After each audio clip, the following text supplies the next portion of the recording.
Hey guys, Bilal here. And today is the day before election, and figured I should make a quick video and just share my observations with you guys over the last 4 years. And just so everybody knows, whoever's watching this, that the last three elections that I voted for Obama originally. Then I voted for Hillary, and then I voted for Biden. And I've always thought that, Democrats were the party, and they were kind, they were empathetic, they understood how to treat people properly, and empathy, and all that stuff, right? So, I'm just giving you some background as to why I thought it was the right thing to do.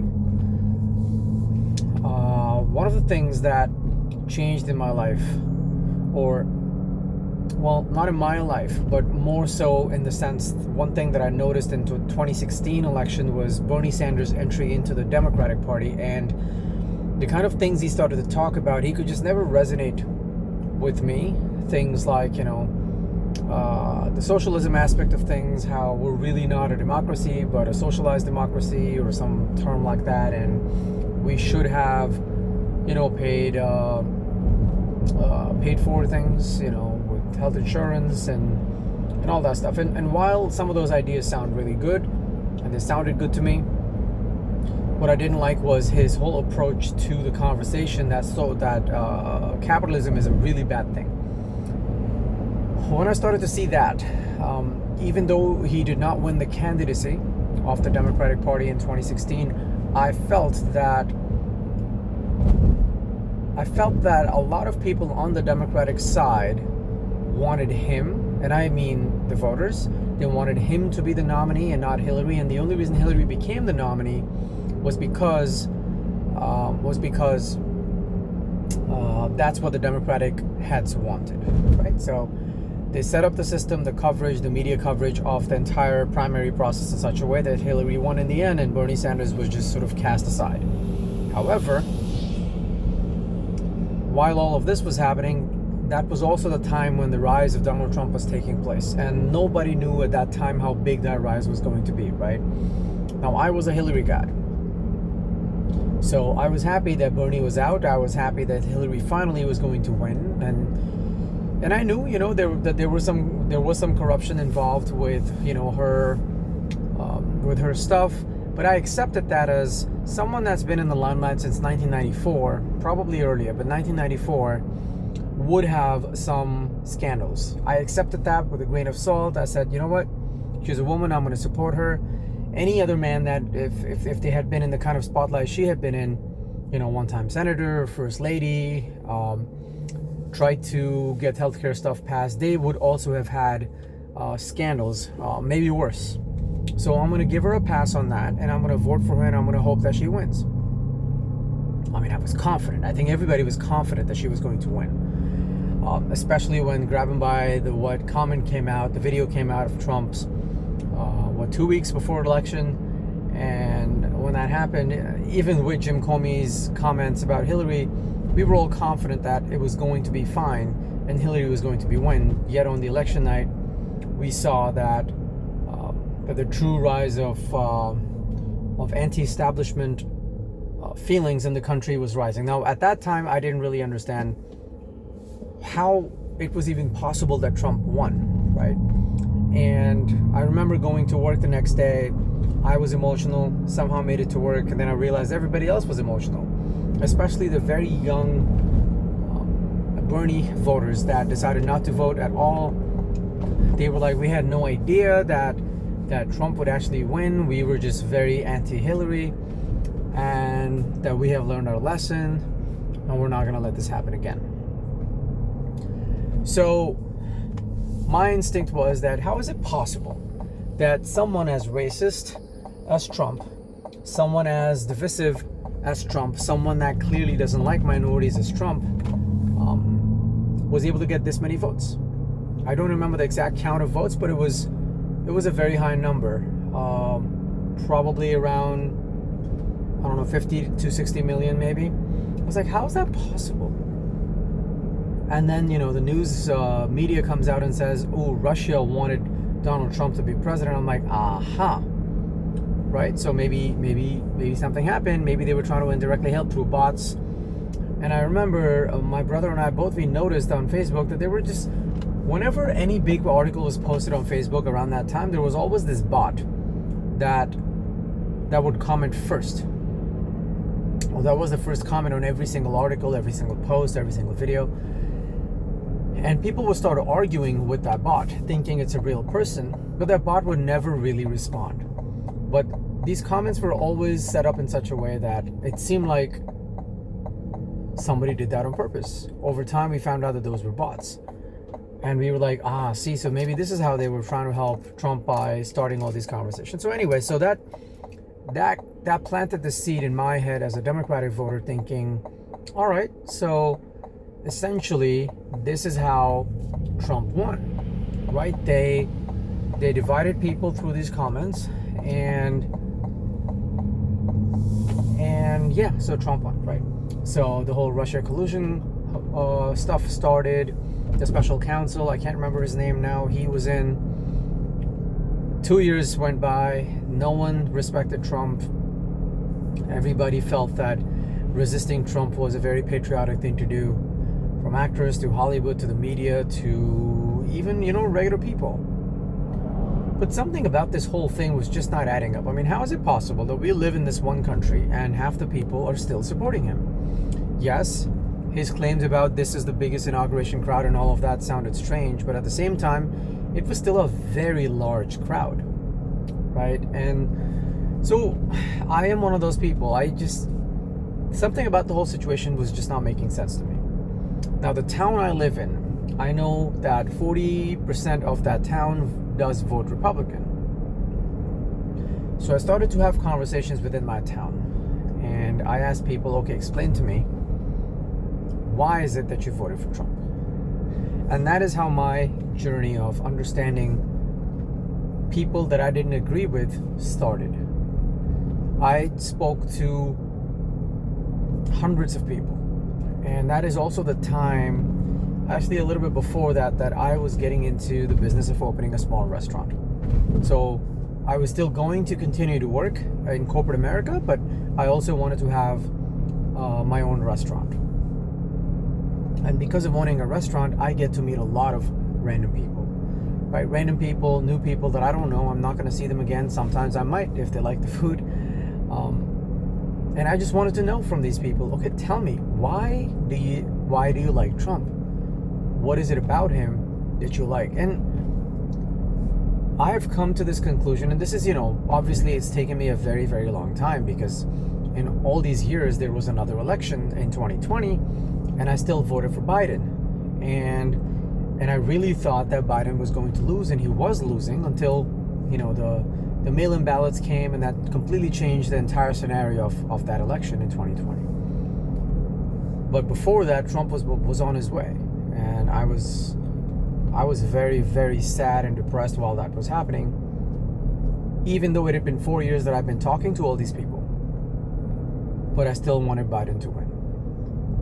And then Biden won. And the reason I voted for Biden and I didn't support anybody else in that primary process was because, remember I said how I started to feel that the Democratic Party was leaning a little bit too much to the left, and their voters were too much to the left. So my worry was the Democratic Party is becoming a socialist party. Or at least there's a big base of Democratic Party that would rather be socialist than capitalist. And I felt that Hillary was the agent that was going to keep things in the center. In 2020, I thought Biden was the person that was going to keep things in the center. So I liked him. I didn't like anybody else. And I was glad that he won. And I was very happy for him, because I know he wanted to be president for a very long time. But then when he started to govern the country, it clearly felt like, first, his choice of VP, right? He was essentially told by the people running, or the DNC chair, that his pick for VP needs to not only be a woman, but a woman of color. At first, when I heard that, I'm like, you know what? That's the way to defeat Trump. Great decision, great idea. And Yeah, it should be a woman of color. They pick Kamala Harris.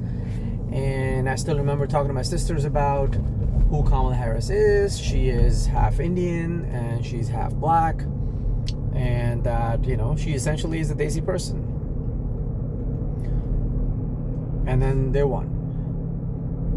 But in all these 4 years, I've always, what I noticed was that the decisions that Biden was making, they were so left-leaning, like a lot more left than he ever was. Whether it's forgiving student loans, whether it is taking away the Remain in Mexico policy, whether it is keeping sanctuary cities going. I mean, sanctuary city concept happened because they were resisting Trump, right? So that was their way of showing everybody that, look, we're more kind than Trump. He wants to deport. We're going to give you sanctuary to come and live in our cities. But clearly, the whole sanctuary city concept has backfired, right? It's blown up in all our faces. Whoever supported that concept at that time. Our cities look run down. Businesses are not doing as well in certain areas where the concentration of these migrants are. Crimes have gone up. In a lot of cases, girls do not feel safe walking through certain parts of New York City or LA because they're homeless people. Well, homeless plus migrants there, and anything can really happen. And all of this stuff in my head was adding up, plus all my conversations with people that had liked Trump over time.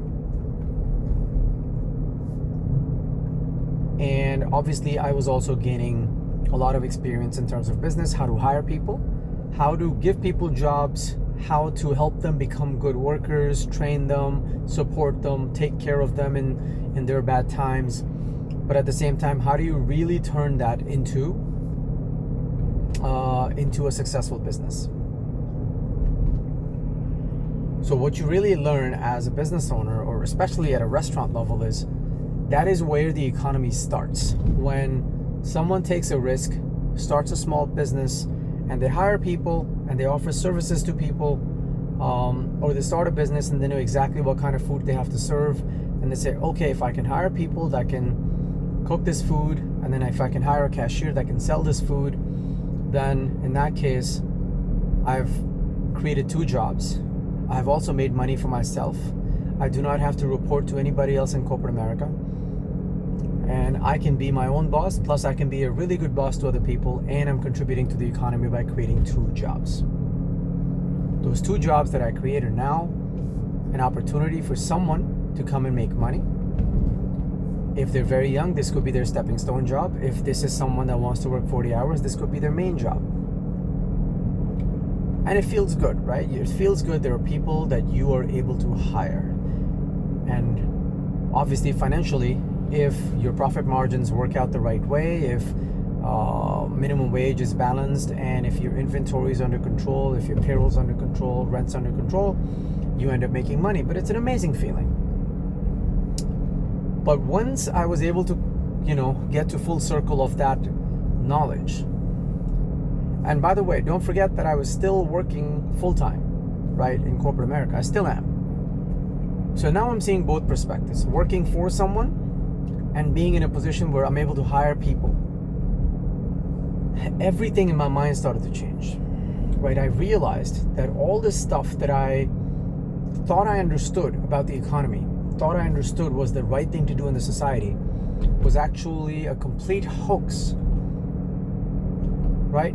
Complete pretentious drama by people that think they understand how the economy actually works, but they have no clue. For example, when you're watching CNN and they say, this and that economist thinks that Kamala Harris's plan is going to add this many jobs and it's going to be awesome, and Trump's plan is going to lose this many trillions of dollars. These people, the economists, right? These are basically students that at some point went to college. They probably worked for some company somewhere, but they're economists. How do you become an economist? By doing PhD in economy or economics, sorry. So how do I explain this to you so it makes sense? So think of it this way. There is a person that goes to school to understand how the economy works. And then there's a person that actually participated in building the economy.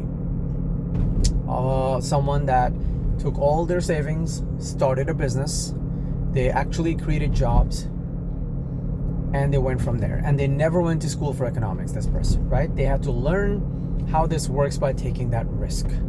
Every single time they made a bad decision, they had to pay for it financially, by either they lost money or they lost good employees because they were not paying them well, or that their food was not good quality wise, or that there was shortage, so people just said, you know what, this person never has my favorite burger or my favorite mozzarella stick, so screw them, I'm not going to this business. Or that their marketing was not terrible and all their competition beat them. Now this person versus an economist. The economist is going to say, based on the theories that I learned in a certain book in college, and based on all the presentations and all the stuff that I did in college, I think Trump's plan is terrible. And we should not have tariffs on anything coming from China, because when we do that, it's essentially a sales tax. But on the other hand, a business owner is going to look at this completely differently. And because the reason why a business owner is going to look at this completely differently is because business owner understands people. It understands why people buy certain things and how much of an emotion is involved when you go buy things. A business owner is not operating on principles only.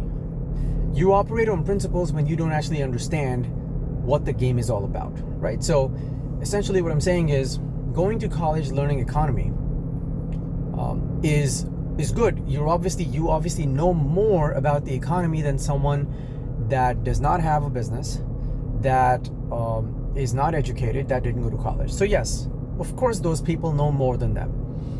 But in my opinion, they cannot compete.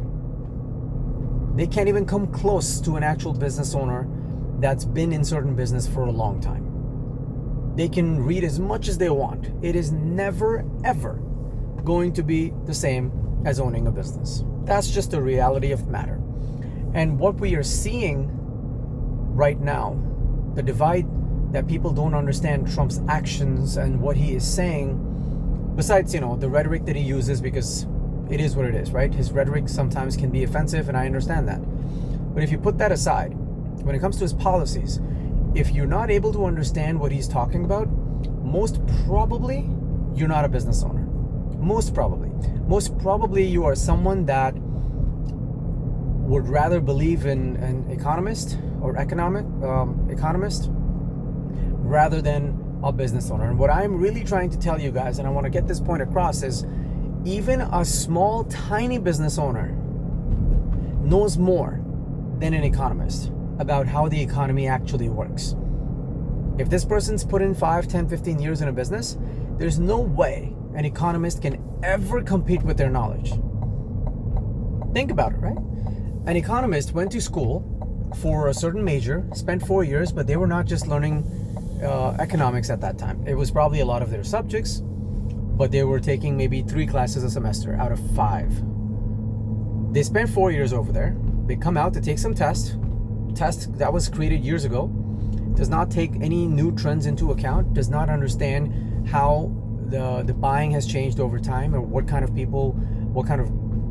businesses people now support in terms of, for example, restaurants versus supermarkets, and what is actually happening in any of those supermarkets. They're just going by principles from books that were written a while ago.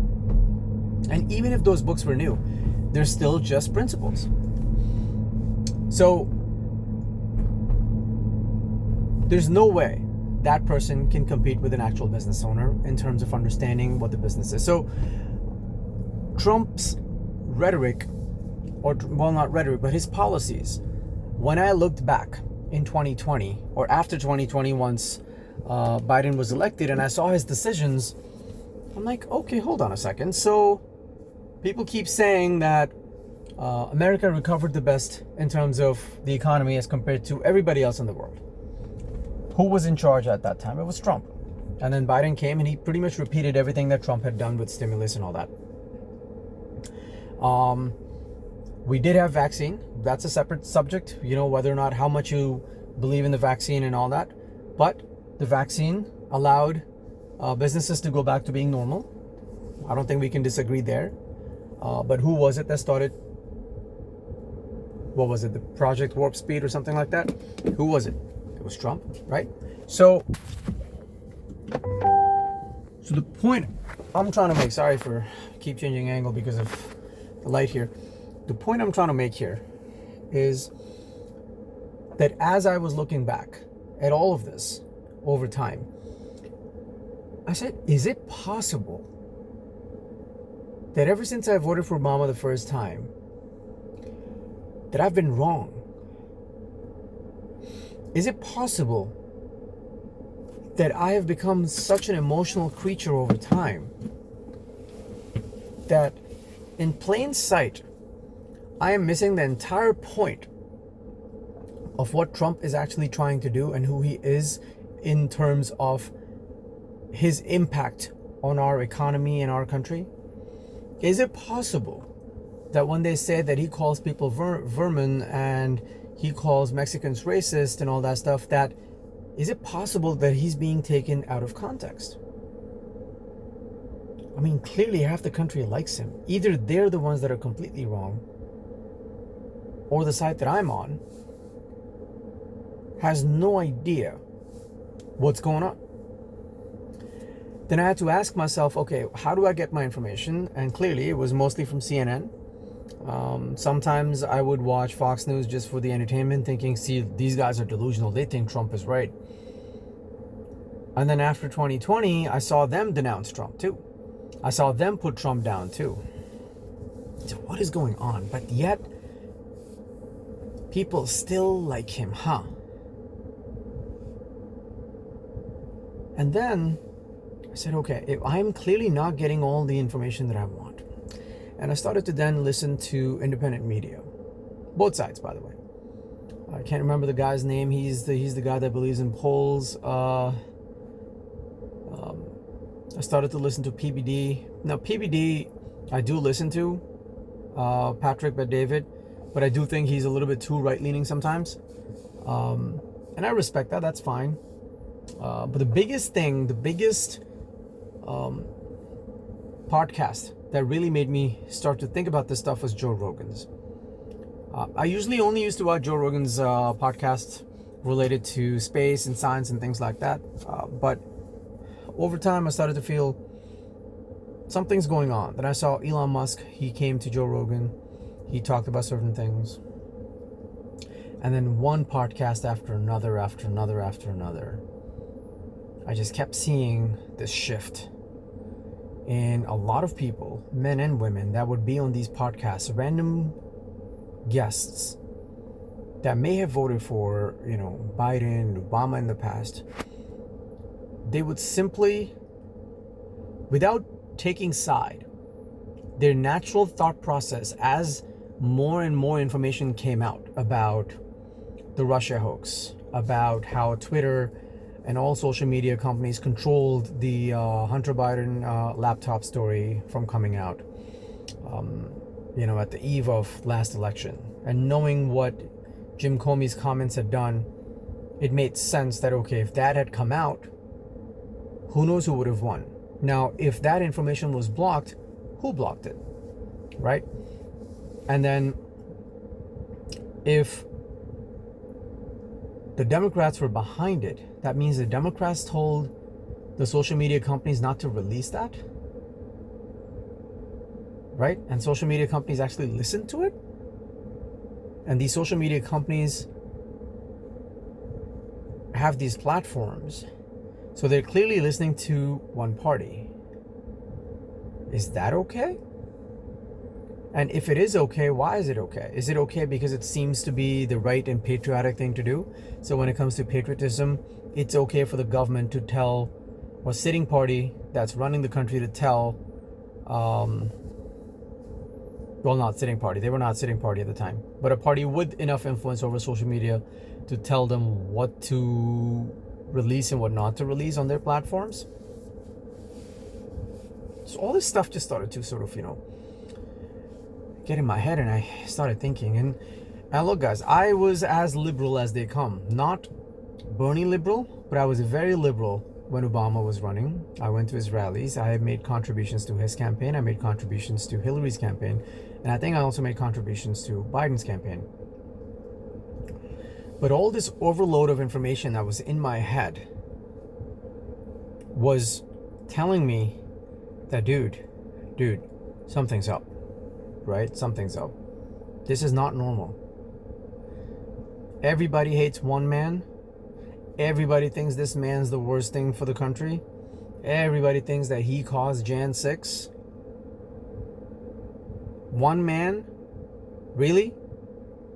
In his 70s? He's doing this? So, and if he actually is doing this, that okay, so we're surrounded by Nazis? We're surrounded by people that don't care about this democracy? Where are these people? Because all the Trump supporters I'm talking to, they seem pretty reasonable. They want to explain to me why they think Trump is the guy. I mean, I'm not getting into why they think Trump was the guy to them, because that's a longer conversation. I'll give you some summary at some point later in this conversation. But it was one of those things where it was just not adding up. So my conclusion in that situation was, it is impossible, given the information, that Trump is as bad as they're making him sound. Because clearly when the guy was in power, the economy was good. I am talking about the first 3 years. Nobody knew how to handle COVID, including the Democrats, by the way. Because the same people, Kamala Harris and Biden, said that they would not take the vaccine when they were not in power. And then they were pushing everybody else to take the vaccine when they were in power. So that drama is on the side. But before that, the economy was fantastic. The stock market was amazing. Unemployment rate was very low. People were happy. People were making money. American manufacturers were doing much better than they were under Obama because of tariffs on China. A lot of good things were happening. And you just can't deny that. Doesn't matter who you voted for, you just cannot deny the economy. And just the regular feeling of the economy during Trump era was the best in time. You want to give some credit to Obama? Go for it. But the fact is, someone smart and good had to still come and continue the good principles that Obama had put in place and improve on the other sides too, including tariffs. So, okay, so the guy did well. If he was a Nazi, if he was a fascist, he had plenty of opportunities. Oh, but it was the guardrails of democracy. It was people like John Kelly, and it was people like his Secretary of State, I can't remember the Exxon guy. They were the ones, it's because of them that he did not try to become a dictator. Really? If he was such a bad guy, how come most of these people didn't resign? How come most of these people were fired? And only after they got fired and they got embarrassed, I mean, John Kelly very conveniently became his chief of staff too, right, at some point? Why did he take that job? It took him that long to figure out that Trump's a bad guy? Really? No. It's because this is, and here's my reading of all of this. It's because all these people got into DC. Trump obviously had no idea who the right people are to hire in DC. He was thinking of this as a business. See, in business, once you master your own business, you know what quality you look for in which person before you hire them, right? But when you go into a government office and you've never been in politics, you have no idea what makes someone a good Secretary of State. What makes someone a good Secretary of Education, Transportation, and any of those things. You just don't know. You look at the resume, you say, okay, they've done stuff in the past.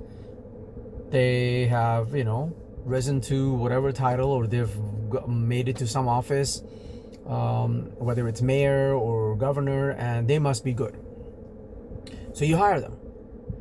Given Trump did have the rhetoric that he only hires the best people, but to be fair to him, he was not a career politician, and he messed up a lot of these appointments clearly, which he admits to, by the way. So anyone thinking that Trump always calls himself the best, watch the Joe Rogan podcast. He openly says that he had no idea who were the right people to hire, but now it's a different ballgame. But even after all of that, he gave us good economy. Even after all of that, everybody has the same rights. Even after all of that, he left office. We can blame him as much as we want in terms of the economy and in terms of Jan 6. But the fact is, he left office in the end, right? So anyway, Jan 6th, since we're talking about Jan 6th, now Jan 6th, I said, okay, did he really incite people to go commit violence? I am going to watch the whole damn speech and I'm going to figure this out. So last Sunday is actually the first time that I watched his entire speech. And in the 15th to 16th minute of that speech, Trump clearly says that we are going to protest peacefully and respectfully. He uses the word peacefully. So why is it that the media never, ever shows that line of the speech? Why? They just don't want him to be the next president, right? Clearly. And they have drilled so much hatred against him in all our minds, that we are scared that, oh, he's gonna ban abortion, he's gonna become the next Hitler. John Kelly is saying that he's a fascist. Really? So John Kelly decided that this guy was a fascist after he got fired. What an amazing general. And now they're saying that he said Liz Cheney should be put in front of a firing squad when he was talking about something completely different. The only mistake in all of this recently that they have made is they had that comedian who made a really, really bad joke. It didn't land, plus you guys know the rest, what the media is doing with it. They're making that joke sound like it was an official statement from Trump campaign or Donald Trump. But what I can tell you guys, after all this, mind-bending experiences that I've gone through, and back and forth, I have come to the conclusion that this election is only about one thing. Are you for the establishment or are you against the establishment? If you're for the establishment, then you should vote for Kamala Harris. And by establishment, I mean people that feel that they have our foreign policy is in very good place. People that think that our trajectory in terms of our economy is in good place. People that think that our social fabric and the direction our social norms are heading in are in good place. People that think our education is in fine stead. People that think that our free speech was perfectly normal until Elon Musk bought Twitter. Then vote for Kamala Harris. I don't think there's anything wrong with that if that's how you feel. And abortion too. I get that. You are fearful of abortion part. You feel everything else is fine. The economy is fine. Inflation is no big deal. Fine. If you truly feel like that, I respect that. However, if you feel any of these things, are not in good place, then I think you know the answer. I think you know who you need to vote for. There's still, about 20 hours before the polls close tomorrow. But this is where we stand, guys. I promise you, Trump is not as bad as they have made him out to be. He's not bad at all, in fact. And can any of you, if you're watching this and you are going to be voting for Kamala Harris, just ask yourself one question. This guy, there were two attempts on his life in the last couple of months. How come we don't know anything about those criminals? How come that just doesn't get any coverage? Maybe for the first 48 hours they talked about it, but then why is that gone? Is it because it humanizes Trump? Is it because it makes people feel bad that this guy is getting targeted for just wanting to run for president of his country that he feels in his mind that he can help improve?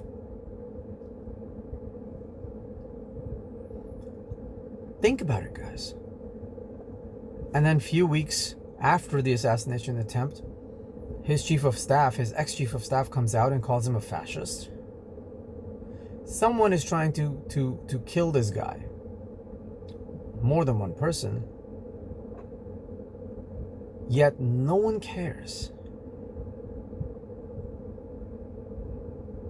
They call him Hitler, they call him fascist. No one cares because they actually don't want him to stay alive, right? And they have convinced all the people that hate Trump that it would probably be a good thing if he's not around. No man or woman alone can ever destroy this country. You know, it takes a lot of people to rig multiple departments of this government. Whether it's judiciary, whether it's the, Justice Department or Department of Justice, or whether it's the executive department, whether it is the Senate. You know, a lot of people have to coordinate for things to go in a really bad direction. Trump alone couldn't have done any of that. But here we are. The Justice Department hates him.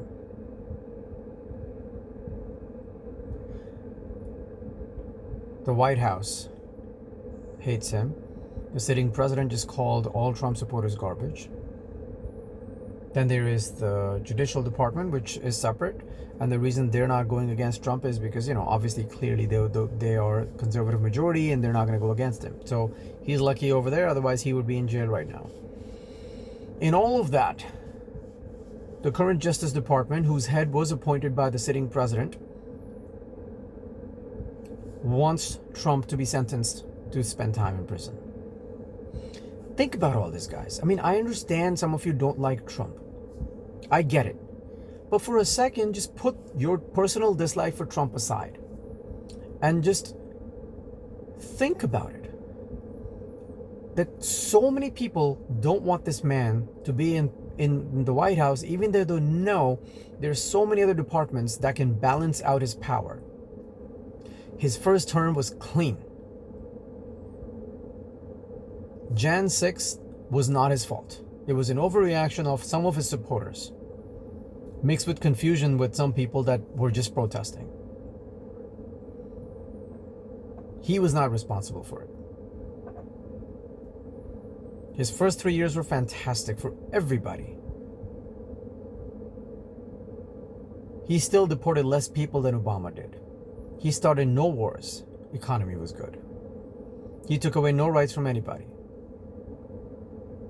So what is so bad about this guy's actions that nobody that's been in DC or in and around DC wants him in DC?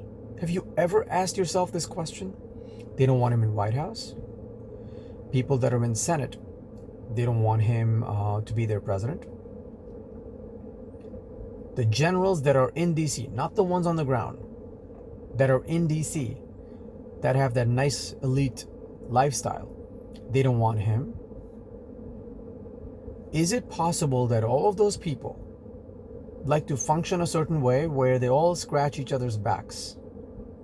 But here comes Donald Trump, who doesn't give a crap about their existing and pre-existing plans for the country. He actually wanted to make a difference and use his personal experience, even if that meant undoing things that have been in place for a long time. So, and the other question is, why should he not undo things that have been there for a long time? We as people, even though I didn't vote for him the last election, but we as people had given him the power to do whatever the hell he wanted, whatever the hell the law allows him to do as president. Why should he not? Who is John Kelly to decide that Trump should be told that he should or should not go to war? Who is Nancy Pelosi to tell Trump how to be a president? Who is Chuck Schumer to get in the way of Donald Trump using his power that's democratically his? Who are these people? What is going on? How can they get in the way of a president? If he is entitled to certain powers, we as people allow him to use it. This whole term, guardrails of democracy, what does that even mean? Are they talking about balance of power? Well, that's always there, right? Balance of power is there. But guardrails of democracy, what they're trying to do is they're trying to normalize what people like John Kelly were doing by basically saying no to straight orders from the President of the United States, who is Commander-in-Chief. And when he would not listen to them, they would call him fascist. If anything, that is an attack on democracy, right? He was our president. Whether you agree with him or you don't agree with him, you have to respect the fact that presidents earn some power when they are elected into office.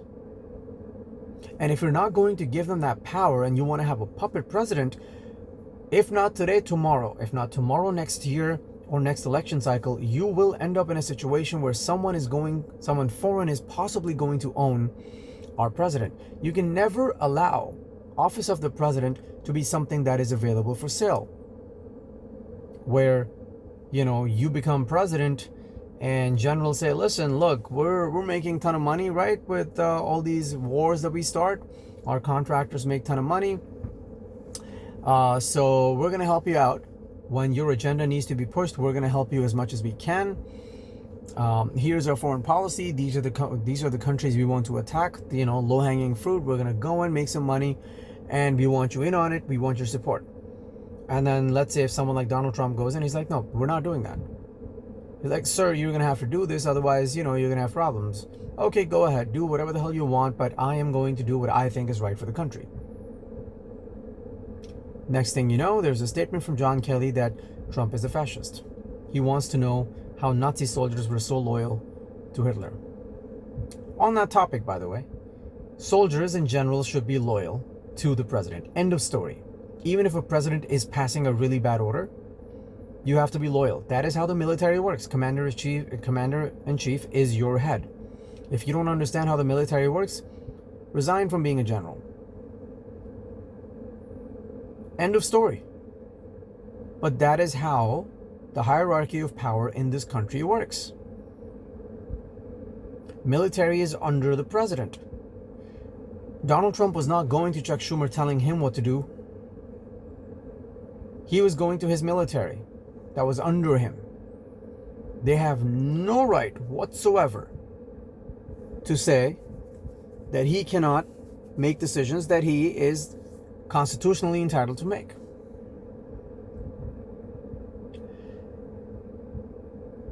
Now, to end this conversation, guys, all I'm going to say is we're 19, 20 hours away from polls closing. If you've made it this far in this video, understand what is happening in the country. If you don't go and vote tomorrow, or if you're lazy about it, and if Kamala wins, which is, look, it's fair. If she wins, it's fair, right? She deserves to win because that's where the country is. But what will be really bad is if that is not where the country is, but most of the people just don't decide to go and vote. These people are looking for two very different approaches to this country. And Kamala's approach, we're going to change the social fabric or continue to change it, right? Where we're going to normalize men and women sports, which may not seem like a big issue right now because it's not a big issue yet, but in the future it will be.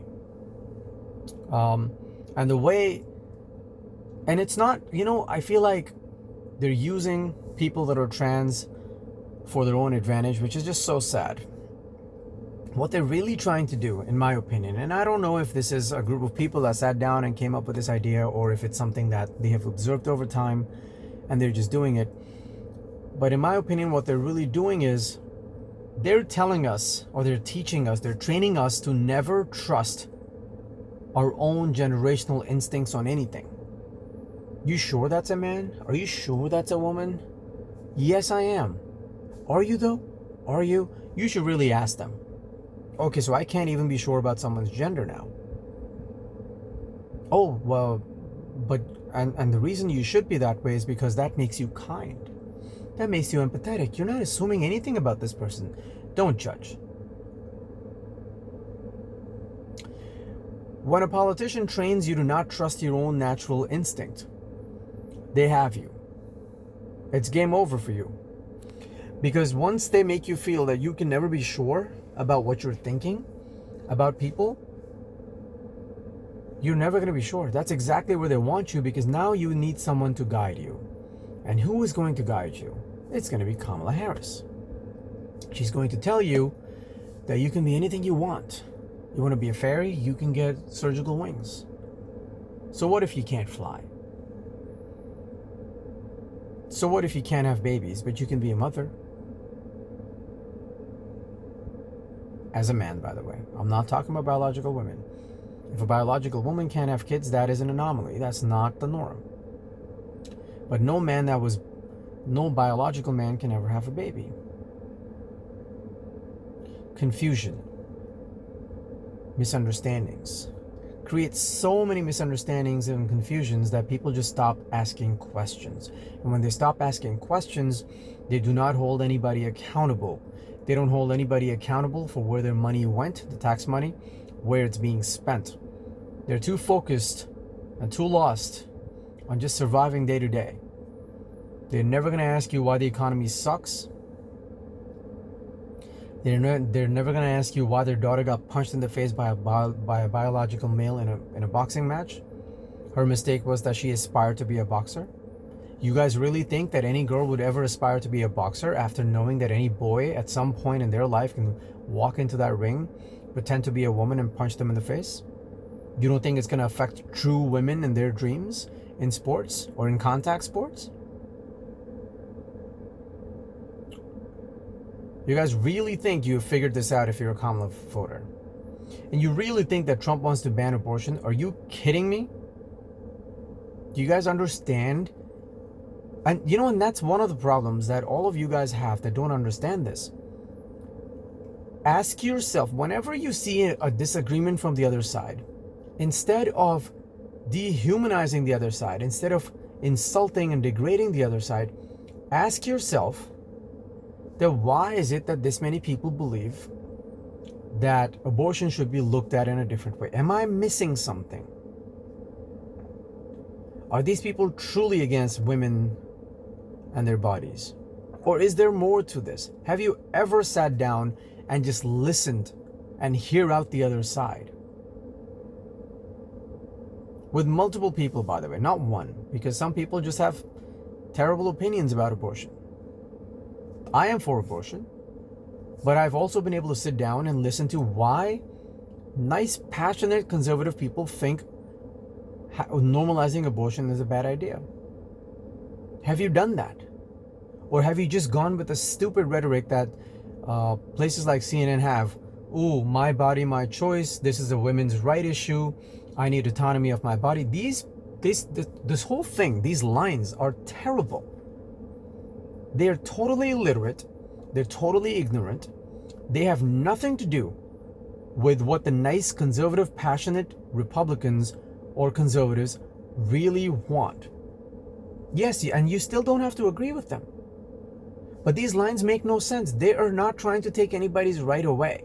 That is not what they're trying to do. They're trying to fix the normalization of abortion in the society.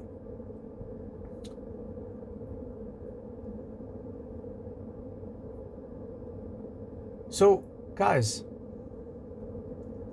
to me, it's a very straightforward thing what's happening. One side controls your mind. They have put fear in your head that Trump's a Nazi. They have put fear in your head that you're going to lose abortion rights. They have put fear in your mind that Trump is a racist. That, oh my God, how can you have a racist president? Really? Then telling your candidate who got elected through a legal, proper process, Joe Biden, that your VP better be a woman and a woman of color. If that is not sexist and racist, then what is? What if there was a really good candidate, a white woman, that could have been his VP? What was her fault? That she didn't have the right color of skin? Really? What if there was a really good white male candidate? What was his fault? That he's a man? He can't control that. He was born that way. If that is not sexism, then what is? And at what point are you guys going to open your eyes and understand what is happening? You can't perform or do more racism to fix racism and then pretend it's okay. It is not. You want to see change in the world? Be that change. Don't become the problem. Because what if your interpretation that racism was taking place was misguided? And there wasn't as bad racism as you were thinking in the society, but now you have become the person who is openly racist and openly sexist because even though your intention was good, but you have fixed it with the most evil and terrible approach by introducing racism and sexism back into the society that was trying to end it or reduce it over time. And then when someone calls you a reverse racist, you say reverse racism is not racism. I don't even know what that means. So come on, guys. Time to wake up. Let this silliness go. Forget what the media has told you about Trump. Put that aside. Forget what people have told you, what the Trump voters have told you about Kamala Harris. Put that aside. And for once in your lives, take emotions out of this. Just use simple, objective logic. Look at the 3 years of Trump. Look at the 3 years or 4 years of Kamala Harris with Biden. And if the answer is, oh, she was just VP, okay, fine. So maybe she wasn't able to get things passed, but did she even try to do any of these things? For example, Hillary Clinton as First Lady tried to get universal healthcare in the 90s. She failed, but she tried. So everybody knew that even though she was not running, she was not president, but she tried to get something so big passed. Where is Kamala's efforts in terms of fixing the border? She was border czar. Yes, she didn't have, the buck didn't stop with her, but where was, she didn't even go to the border in the first 3 years or 4 years. Why? If she truly cares about the stuff that comes out of her mouth, and it's not because she's now running for president, so she's not making this stuff up, she's actually passionate about this stuff, then tell me, where was the effort to do any of these things when she was VP for 3 years? Why is the border in the situation it's in now? Why is Obamacare not a better system now? Why did we never hear she wanted to give $25,000 to new home buyers in the first 3 years?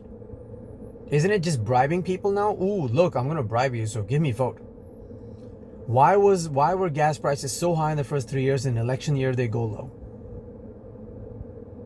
Why, if tariffs on China were such a bad thing, why did they keep tariffs in place on China after Trump left office?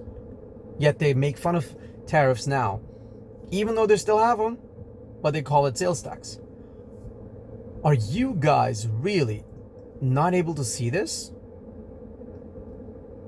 In plain sight, they take his words, they turn them around, manipulate them, and make them sound so terrible.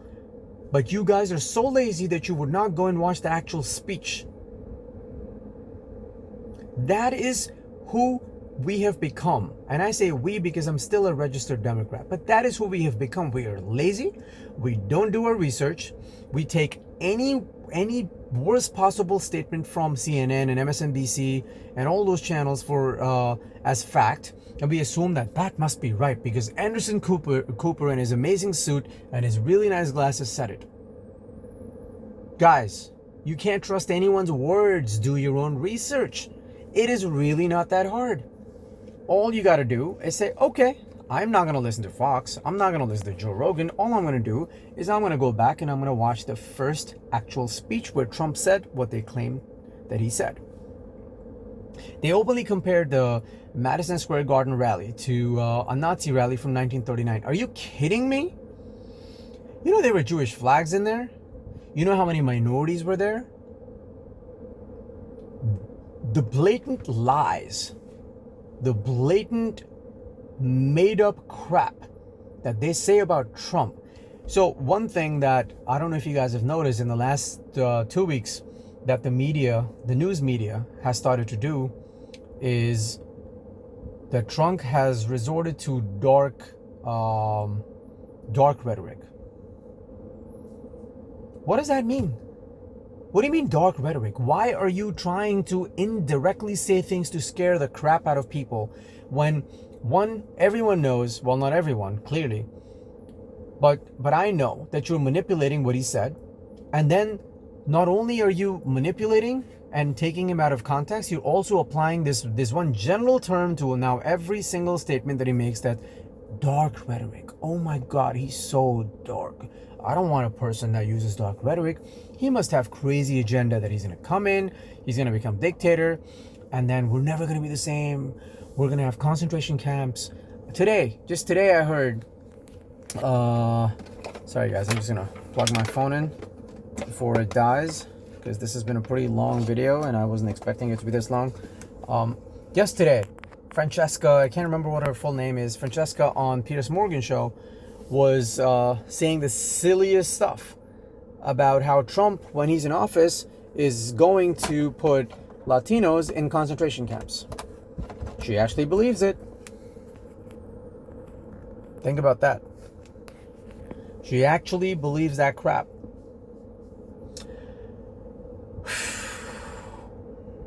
Trump may very well lose tomorrow.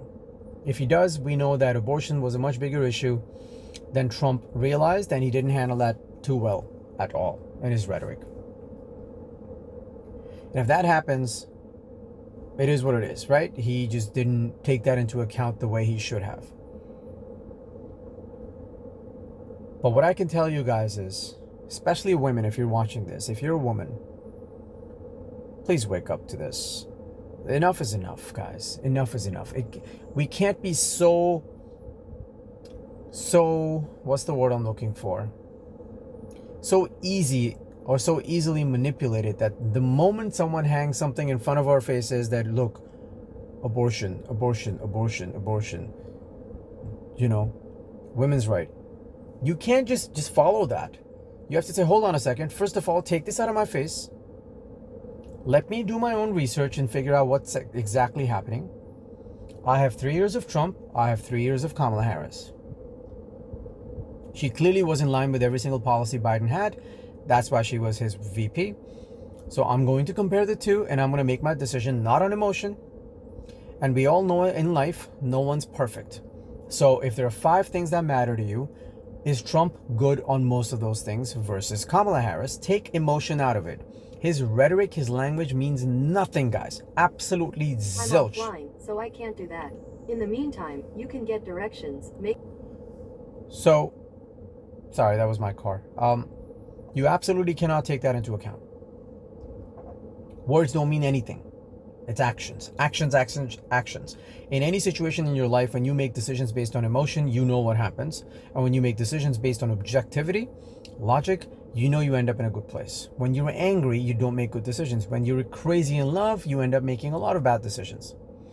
But when you are calm and you are collected, and when you are able to make objective decisions, that is what matters. So when it comes to making decisions, we know the results from Trump's presidency, and we know the results from Kamala's presidency, where the inflation is where it is and where the border is where it is, because they wanted to use the emotional rhetoric of, we don't kick people out. We let people in. This is land of opportunity. So what if you're illegal? So what if you're an asylum seeker? Come here. Remain in Mexico doesn't mean anything. Come here. We're going to pay you money. We don't care about our citizens, but you? We're going to give you free money. We're going to give you a credit card so you can now go and buy your favorite food, right? We're not going to give you just limited options with food. You can go anywhere. We're going to keep you in Holiday Inn hotels in New York City, and we're going to pay for it. So what if our cities go belly up? So what if we can't afford that? But we're kind, right? We're very kind. Emotion, emotion, emotion, zero objectivity in anything that Democrats do. You want to go forgive student loans? Really? Is that a really objective decision? Or is that also an emotional decision?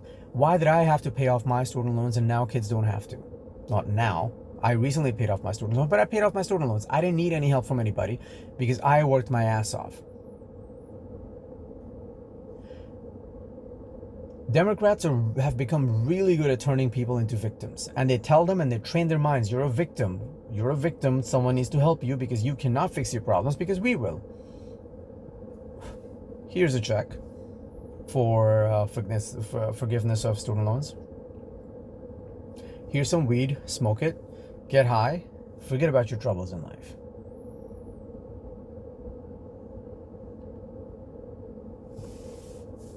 Guys, please wake up. Okay, I've gone way overboard in terms of time, but I just wanted to get this off my chest. I don't care what happens tomorrow, guys. If Trump loses, it's going to be sad, and I think his entire agenda of going against establishment is going to probably die with this election loss. If he wins, then I think, even if right now in this moment you think Trump is bad for the country, I promise you, using all my experience, that when you look back at this, maybe not today, maybe not in 4 years, maybe in 8 to 9, 10, 15, 20 years, you're going to realize that this was the best decision that America could have made for itself. And if you truly think your vote doesn't matter, just go and vote for Trump, because it won't matter anyway, right? But in case in 15, 20 years from now, you're going to look back at this and you're going to realize that this was the most crucial election and America made the most amazing decision, you're going to realize that you played a role in that decision, even though in that moment you were not sure if Trump was the guy. But I promise you, I'm a brown guy. I represent a minority. I can tell you guys, he's the right guy. Put him in office. He has amazing people this time around in his cabinet. He has an unbelievable transition team that he's putting together. Do not follow what the media is saying. Do your own research before you vote tomorrow. And just do it, guys. I'm telling you, it's going to be the best decision you will have ever made in any of the elections in your life. Have a good night. Best of luck. Hopefully, best times for our country are ahead of us. And we're going to come together and celebrate a good win tomorrow. If it doesn't happen, it doesn't happen.